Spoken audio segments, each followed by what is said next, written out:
Hi, here is Markku Wilenius, your traveling futurist. Now, I'm gonna touch at one of the key points of global geopolitics. What will happen between China and Taiwan? Because what happens there will define not only the future of that part of the Asia, but actually the future of the world. Let me explain why.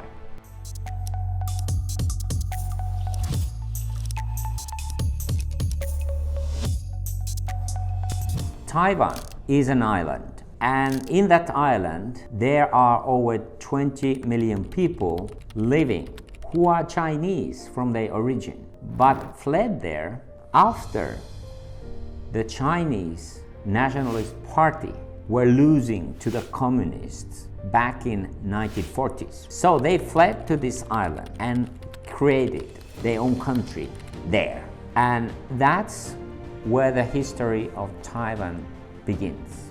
What happened thereafter for Taiwan was that Taiwan started to grow and develop in a very rapid fashion.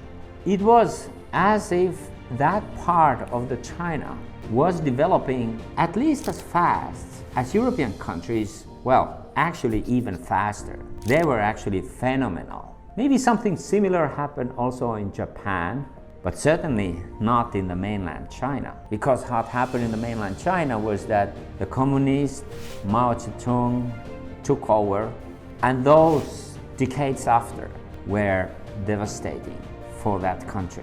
What actually happened was that there came this huge discrepancy in terms of welfare between these two countries, China and Taiwan. And that is so still today. When you look at the GDP numbers, they are totally different in these two countries, the Taiwan being much more wealthier.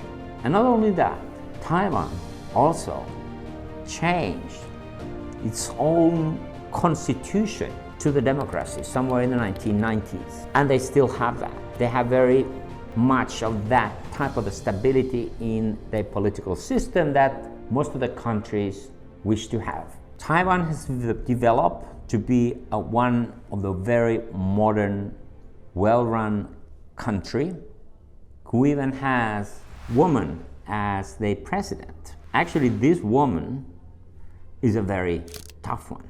The name of the president of Taiwan is Tsai Ing-wen, and she's been there since 2016. And she has brought the idea that we never gonna lose ourselves back to be a part of the mainland China. China, on their part, always comes back to say that Taiwan is part of the historic China, which, by the way, is a bit of the same argument that Russia is now using for the reasons to occupy Ukraine. They say that it's historically Ukraine was a part of the Russia, and that's why they have the right to do that now. China is doing exactly the same with the Taiwan. The tensions have been increasing because the new president of Taiwan is very tough, but also because Xi Jinping, who is leading China, is also a very tough, but in a different way. He's tough in an old-fashioned way, meaning that he's building much more power around himself, and the whole China has been actually converted to pretty much like the good old dictatorship looks like everywhere in the world in the course of the history. So what we have here now is that two countries side by side, very small one and very big one, that are quite similar in terms of their cultural origins, but completely different when it comes to how these societies have run, how do their economy look like, and what is their sort of a style of the politics. Now we come to the point where we're asking ourselves, can China be so outrageously tough that they will actually do this invasion? And there is a lot of speculation around that. My view is this: China has been actually witnessing what has been happening now between Russia and Ukraine. Remember, Russia, right from the start, Putin thought that, well, this is gonna be more or less a piece of cake, because that was what happened with the Crimea, and it sort of happened before anybody actually realized what has happened. And he thought that this could be a little bit of the same way. Well, the recent history proves that it's exactly the contrary. It's not easy, particularly if you have against you a country that has some real military vigor and strong national identity. Taiwan has both of them. They have a very strong identity. A huge majority of the people say that they would never love to be a part of China, even if they would be arranging this relationship in the same way as China was doing with Hong Kong, kind of allowing a different type of the system be part of the China. And actually, the recent developments have shown that China is not anymore following that idea that there can be two systems inside the one system. So, what we can see from there is that Taiwan has also very strong military system. According to some rankings, their military strength is up to be 23rd strongest in the whole world, which is quite well because the country is minuscule. They have been preparing this for years, and they have had money for that because the country is well off. They have a huge electronics industry which is providing critical hardware and software all around the world, the chips, but many more. And they have been able to invest to the military. So by now, I'm sure that Chinese, even with an extremely powerful army, start to realize that that's not going to be a piece of cake if they do that invasion. And there is a strong possibility that if they do invade, that this is going to escalate into something completely different than what they have imagined. Because this was exactly what happened with Russia. They would have never thought that the world response would be the type of response that has happened. So that makes me to think that, well, Chinese will certainly have a second thought and very serious thought before they do that. If I look at it as from the lenses of the futurist, I look at it this way.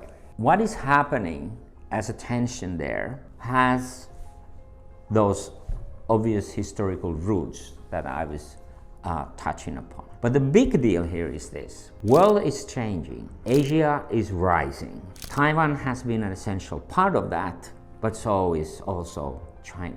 In doing so, China has become not only the provider to the West of their services and their products and their technologies, but they are also hugely dependent on West and on other Asian nations as well, leave alone Africa. Now, this interdependency, which is being created as a part of the globalization, has changed the world completely, which means that you cannot do any isolated moves in that hugely interdependent system. That would be the fallacy that you cannot afford to do. This could have been done probably 30, 40 years ago when the world was completely different, but not now.